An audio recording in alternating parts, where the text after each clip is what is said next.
Ano, mga ka-experience, oh.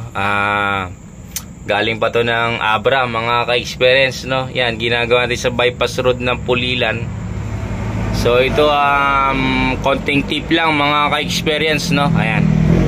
Bubuhayin ko lang muna, babalik ko muna sa guidelines niya para masundan nyo, no. So ito galing to sa main hangin, no. Yung airbag na to nagkukulang ng hangin, pero naigawa na namin leveling yan. Nagkukulang ng hangin, mahina ang pressure ng hangin. So ito mga ka-experience, no. Ayan. Nakita nyo naman, ayan.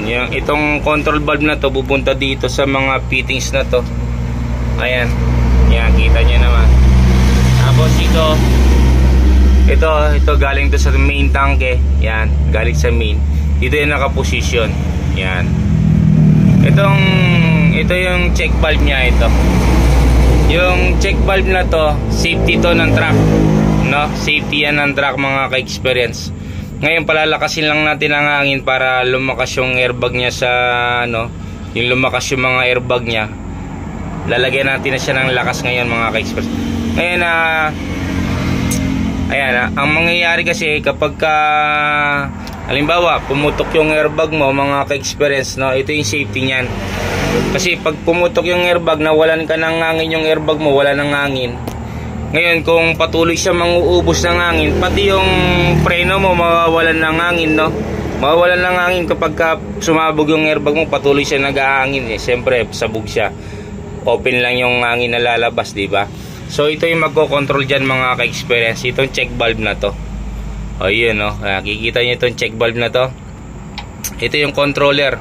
Kapag ka itong hose na to, nasa 5 PSI na lang yata siya. 5 PSI.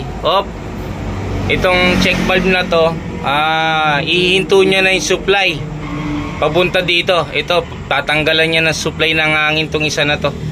Hindi niya to bibigyan ng hangin hanggat hindi nagno-normal tong ilalim, no? Yan. Tapos ito, kapag may hangin siya, halimbawa nasa 6 na 7, dun pa lang ito maglalabas tong fittings na to. Yan. Pero kung hanggat hindi mo nagpapalit ng airbag na yan, may butas pa rin dyan, maglalabas siya, pero hindi siya magpupundo ng hangin doon sa tangke niya kasi nga sabog yung airbag na yan, no? So yun, ito palalakasin natin dahil mahina. Ayan, no. Kita nyo naman, mga ka-expert. Maraming nito, maraming naghahabol nito. O ayan, no, nakita nyo naman. Diyan lang natin tinanggal yan, ha. Ayan, hanapin nyo lang itong dalawa na to. Lagi lang to nakadikit sa chassis, mga ka-expert. Ayan, kita nyo yung dalawa na yan. Magkatabihan yung dalawa na yan, magkatabihan na yan.